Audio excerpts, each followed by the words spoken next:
Namo Bhagavate Vasudevaya. Om Namo Bhagavate Vasudevaya. Narayanam Namaskrityam Naram Chaiva Narottamam Devim Saraswatim Vyasam Tato Jayamudirayet Nashtaprayeshu Abadreshu Nityam Bhagavata Sevaya Bhagavati Ruttamashloke Bhaktir Bhavati Naishtiki. Reading from Srimad Bhagavatam. Which one? Shloka 17 of Canto 4, Chapter 9. Dhruva Maharaja returns home.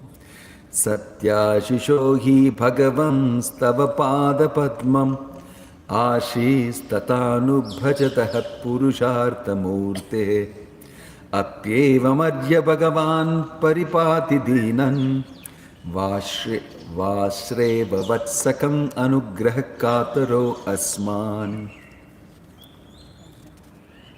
No display. Satya Sishogi Bhagavam Stava Pada Padmam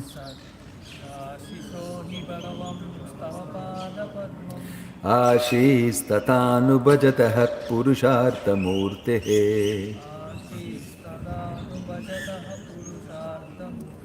Apyeva Marya Bhagavan Pratipati Dinan Vashreva Vatsakam Anugraha Kataro Asman. Translation and purport by His Divine Grace A.C. Bhakti Vedanta Swami Srila Prabhupada Ki. O my Lord, O Supreme Lord, you are the supreme personified form of all benediction. Therefore, for one who abides in your devotional service with no other desire, worshipping your lotus feet is better than becoming king and lording it over a kingdom. That is the benediction of worshipping your lotus feet. To ignorant devotees like me, you are the causelessly merciful maintainer, just like a cow who takes care of the newly born calf by supplying milk and giving it protection from attack. Purport: Dhruva Maharaja was cognizant of the defective nature of his own devotional service. Pure devotional service is without material form and is not covered by mental speculation or fruitive activities. Pure devotional service is therefore called ahituki, unmotivated. Dhruva Maharaja knew that he had come to worship the Lord in devotional service with a motive to get the kingdom of his father.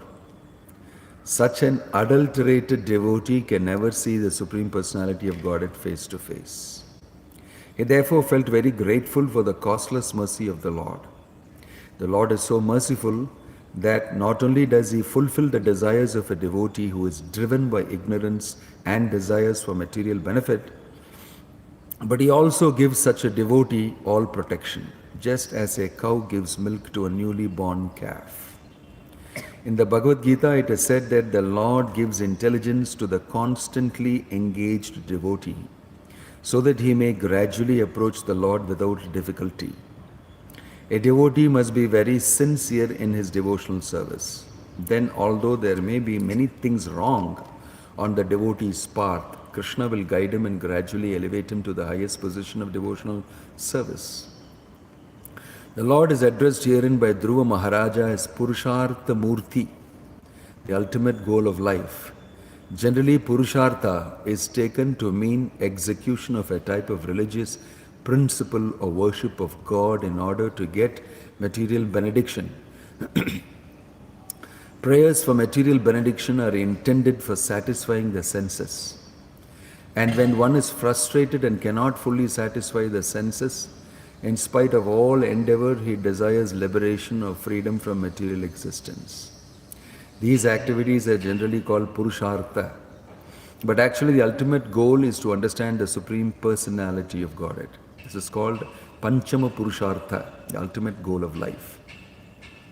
Lord Chaitanya therefore taught us not to ask from the Supreme Personality any benediction such as material wealth, popularity, or a good wife.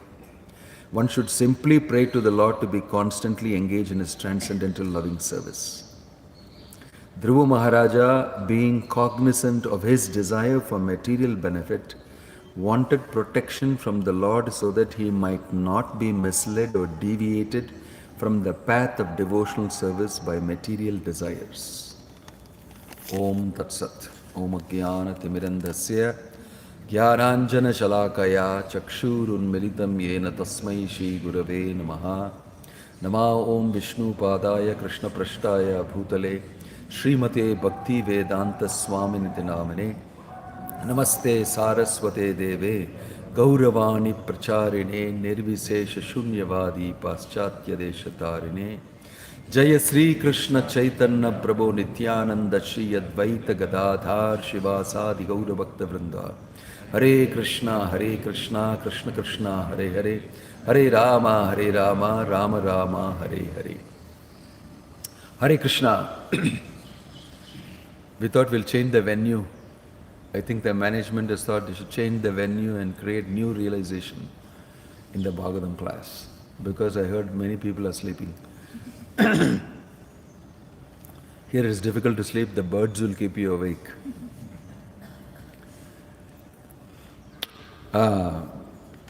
We are still in Dhruva Maharaja's chapters by choice. Here, Dhruva Maharaja is continuing his prayers to the Lord. For those who are not connected, I will give a brief summary. Dhruva Maharaja, although we call him Dhruva Maharaja, is only 5 years old, young boy, 5 plus. And he is an example of great determination. Determination to achieve the goal of sadhana. When we are performing sadhana as sadhaka, one who is performing sadhana is called a sadhaka. You want to get the result. All devotees are chanting Hare Krishna, reading Bhagavatam, associating with devotees, worshipping the deity, rendering service with the idea of achieving something. You want an end result. Yes or no? Yes. Simply we are doing. They asked me to do, I am doing. My mother asked me to chant, therefore I am chanting. A child may think that is good only for the child. You listen to the mother and you can chant Hare Krishna. But as adults, because you told me to do, I am doing. But what do you want in life? Do you want something in life? I don't know, you told me to do, I am doing. It cannot be like that, right? Sadhaka means I am doing it for a purpose. This is my end result. Sadhya, sadhana, sadhaka. Sadhya means the end result. I am doing sadhana for getting this. What do you want? Why are you doing this? If somebody asks you, why are you getting up in the morning chanting Hare Krishna? Why can't you just live peacefully? Just be normal like everybody else. Which means you don't want anything in life. Just move on. Right? No. You want something. What is it you want? What is it you want? Spell it out. What do you want? Why are you saying it so softly? If you know what you want, you will actually loudly state it. Go outside and see political people. They know what they don't want and they know what Bhagavatam. You are explained very nicely what you should want. What does Lord Chaitanya, Prabhupada is quoting there? What does Lord Chaitanya said? I don't want. What he said, I don't want. Na janam. Na dhanam. What else? Na sundarim. Na kavitam. He keeps saying na. Meaning I am very sure what I don't want. Na janam, na sundarim, na kavitam, na jagadishakame. But what do I want? Mama janmani janmanishware. Bhavatad bhakti rahituki tvai. There's one thing I want, but I definitely don't want this. 1, 2, 3, 4, 5. I don't want this. So one thing is to know what you want, other thing is to know what you don't want. Then you are very clear. The problem is I know what I want, but I don't know what I don't want.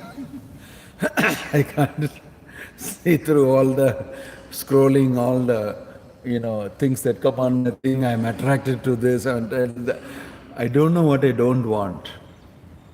I know what I should not want, but I don't know what I don't want. It's a subtle thing. So sadhaka is struggling with that. So Dhruva Maharaj is portraying himself as a sadhaka. And something exceptional has happened to this sadhaka.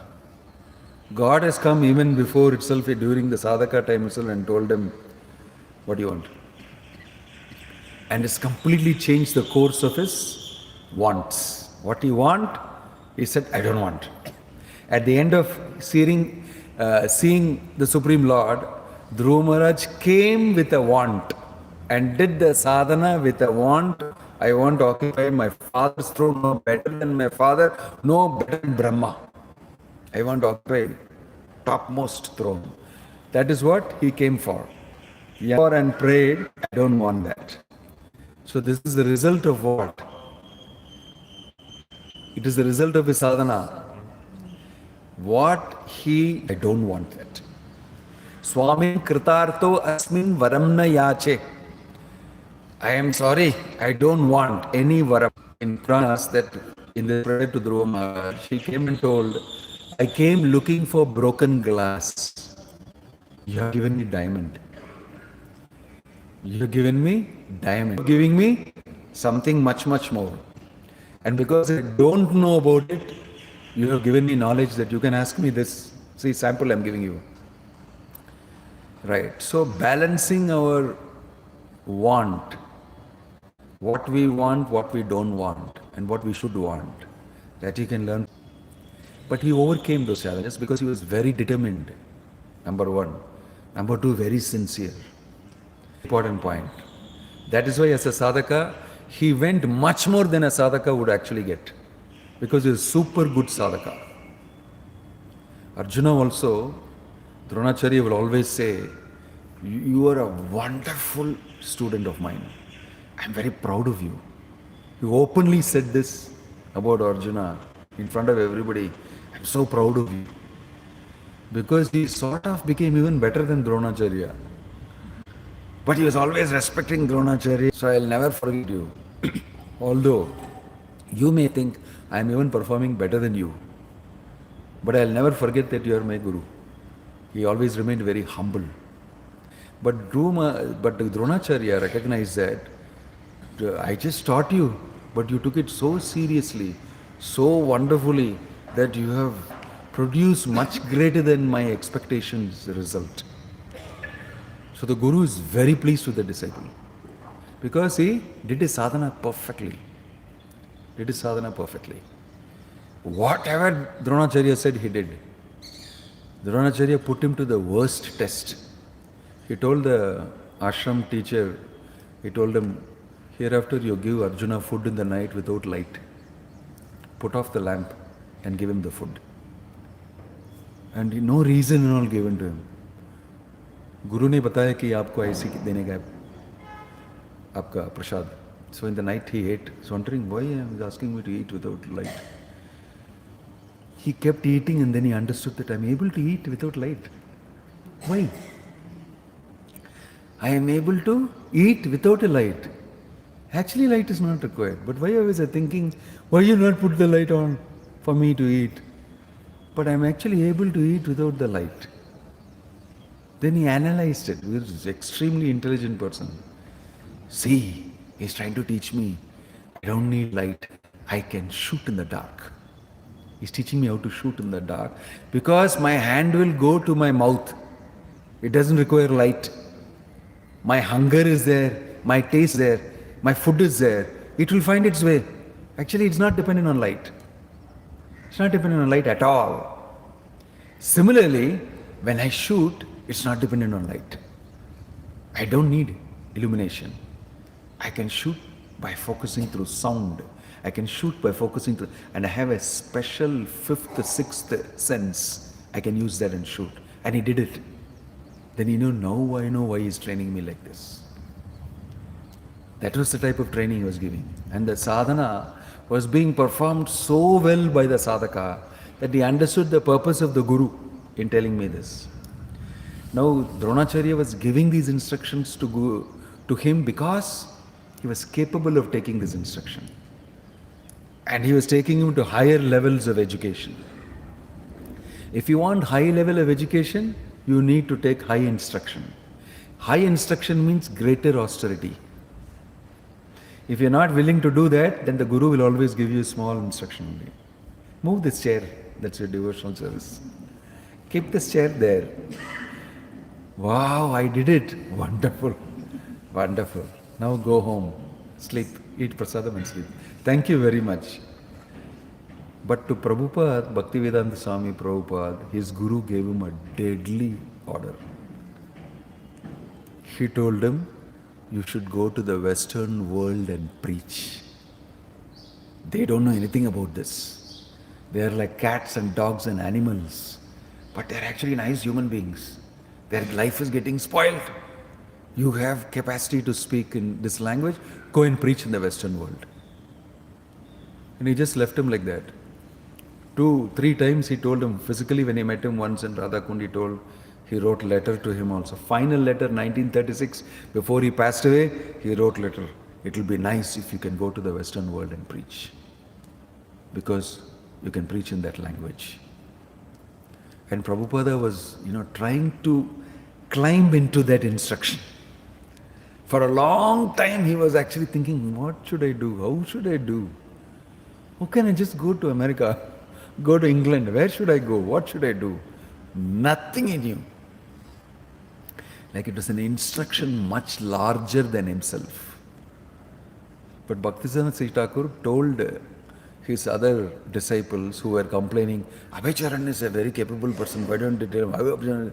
He told, he will do in the right time. He's not going to do all these chota things, he's going to do something very big. You leave him alone. And he wrote just these two instructions to him, that's all.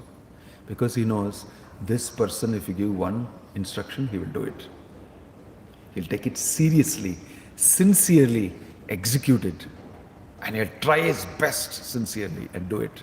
It will work. That was one quality from Prabhupada that Bhaktisiddhanta Sri Thakur noted. He likes to hear, he likes to follow what I say. He has noted it. So he's not going to tell him small things. This person has got the capacity to carry out my order. But the other disciples of mine may not be able to do it. He has noted that.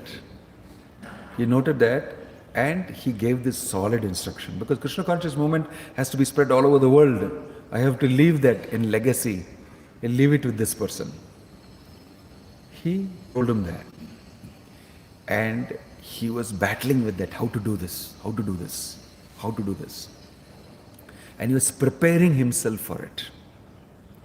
And he was not preparing only externally. Where is the money? Where is the passport? Where is the visa? Where is the contact in America? Not only that, he was preparing himself internally. He was preparing himself internally. He was running a pharmaceutical business. He was a grahastha. He had 5 children.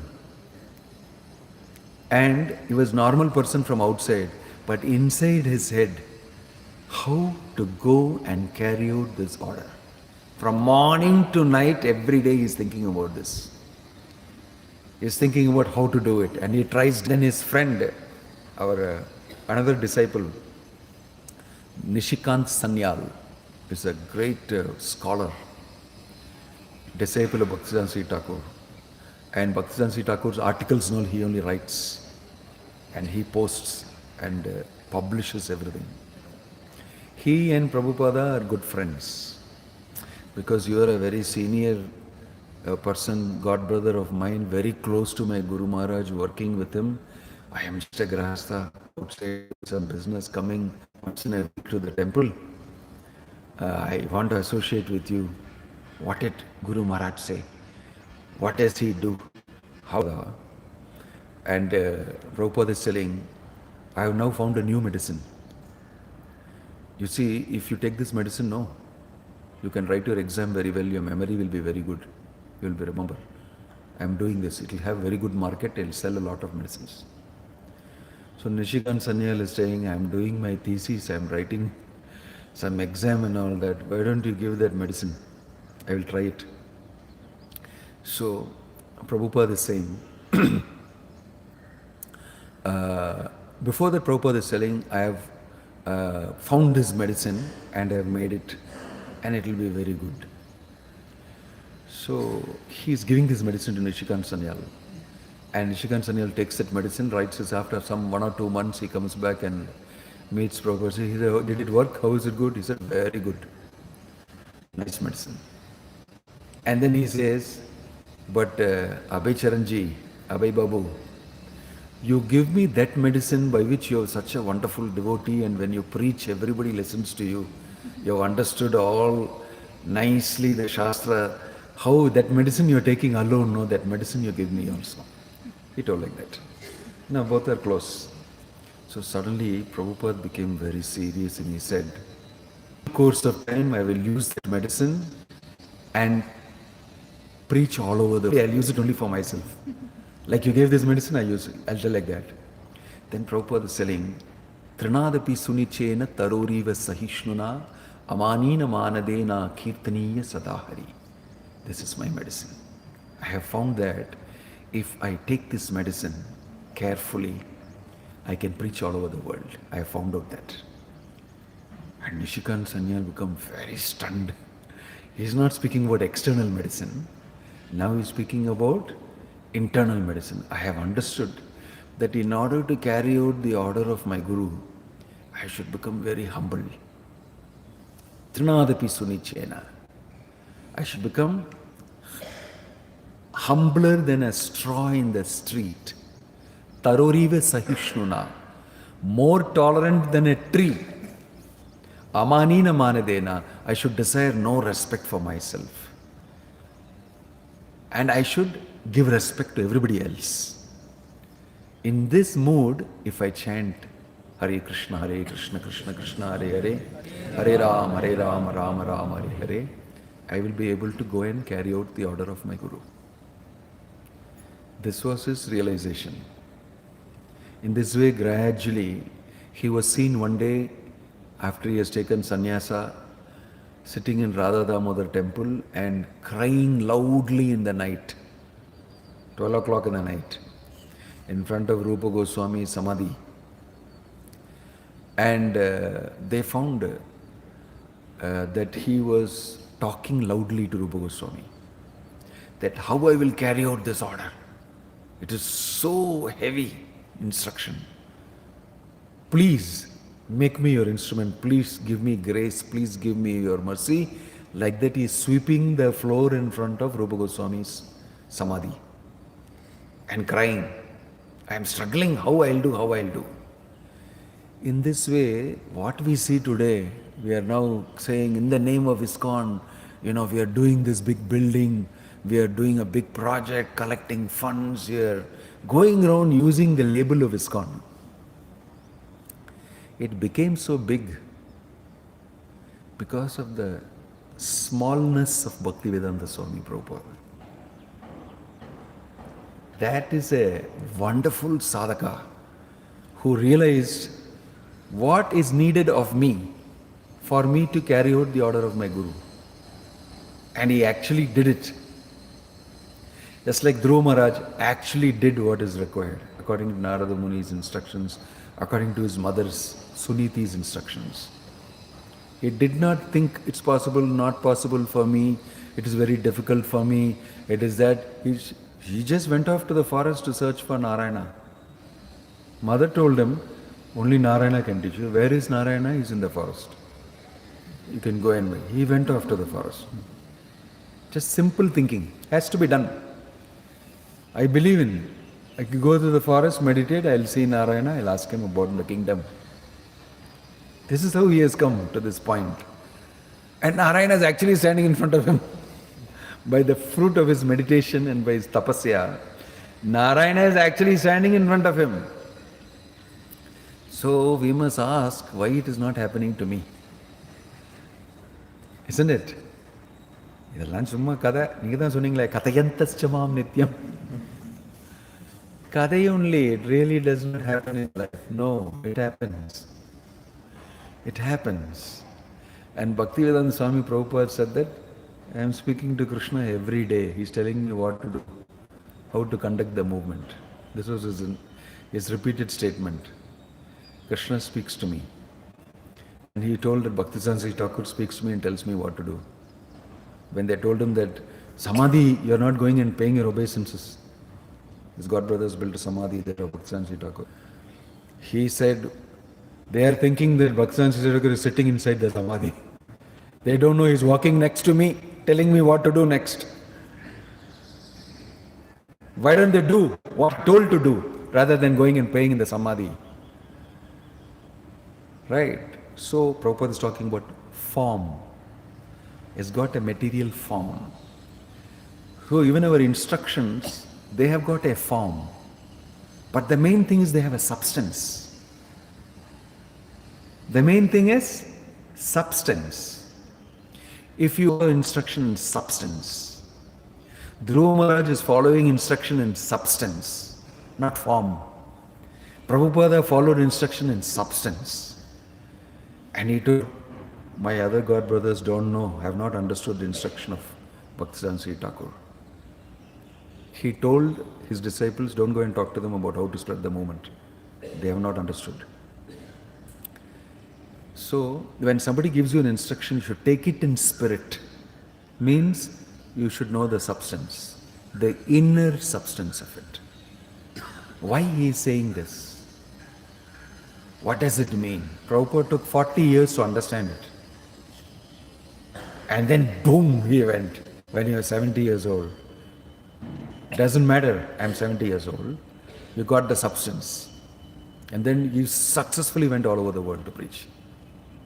It's not that he knew the substance only after 40 years. It's the arrangement of the Lord. He's a pure devotee. Who knows? So we should follow substance in sadhana.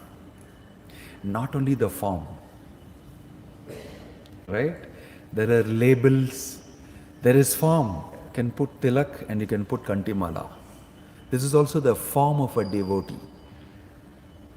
Form of a devotee is kantimala, and another form is my name. All this is form, it is necessary.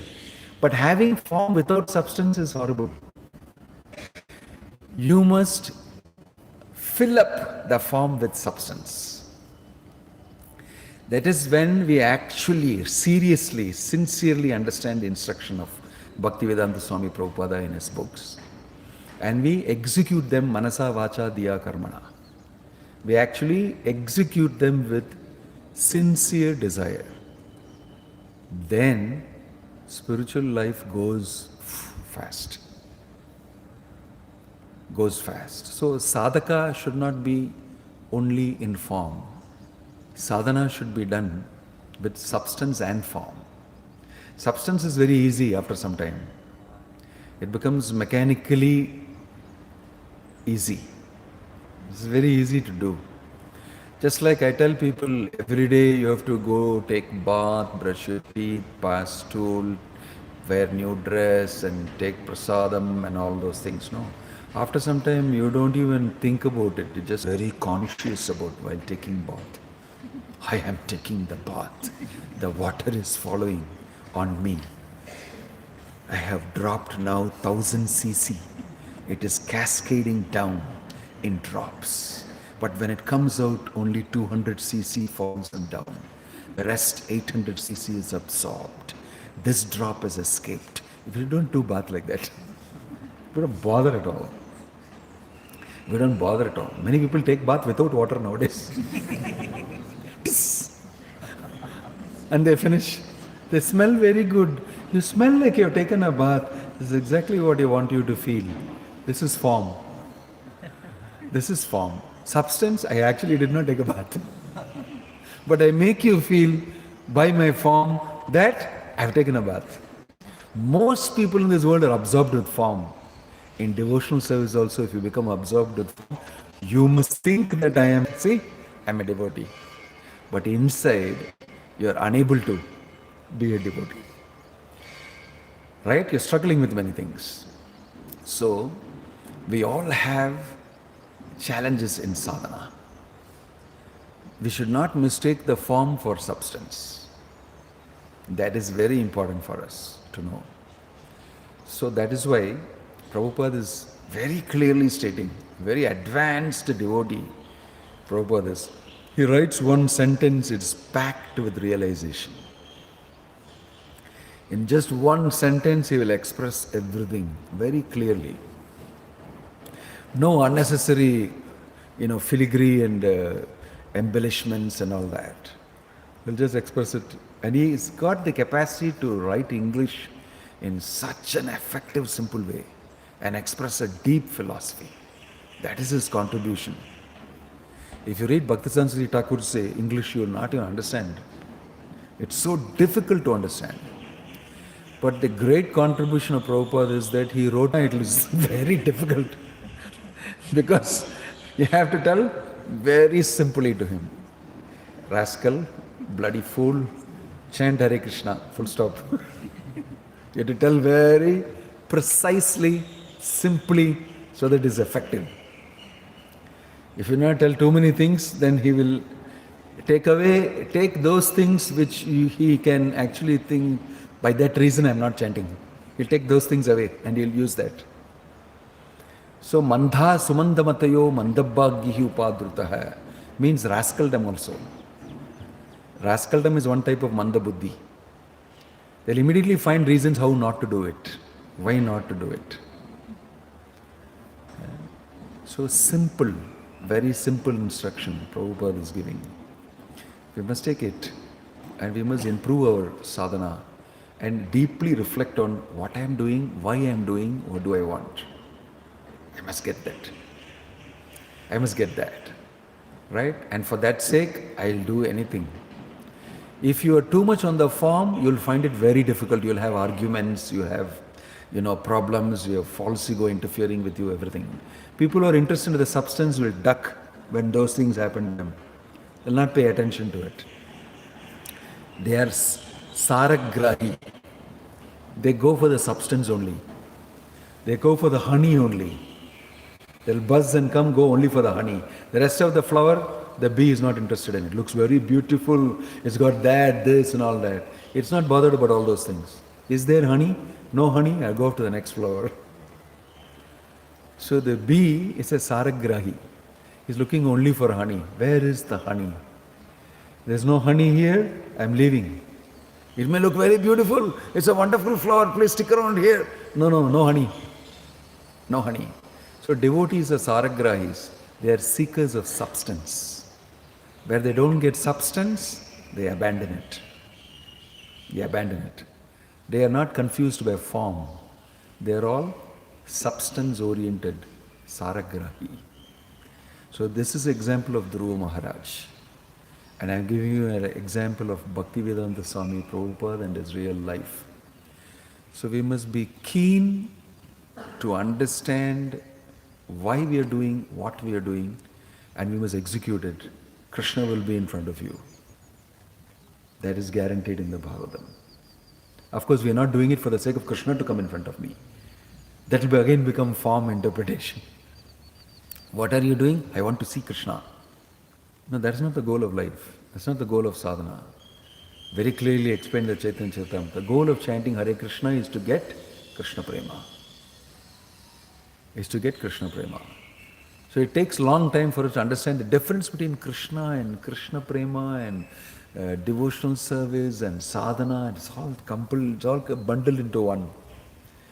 But gradually it separates and you get to know the differences. Like Dhruva Maharaja has now come to know everything, all the different layers and different nuanced understanding of what bhakti is. And therefore he is telling, thank you, I don't want that. I know now what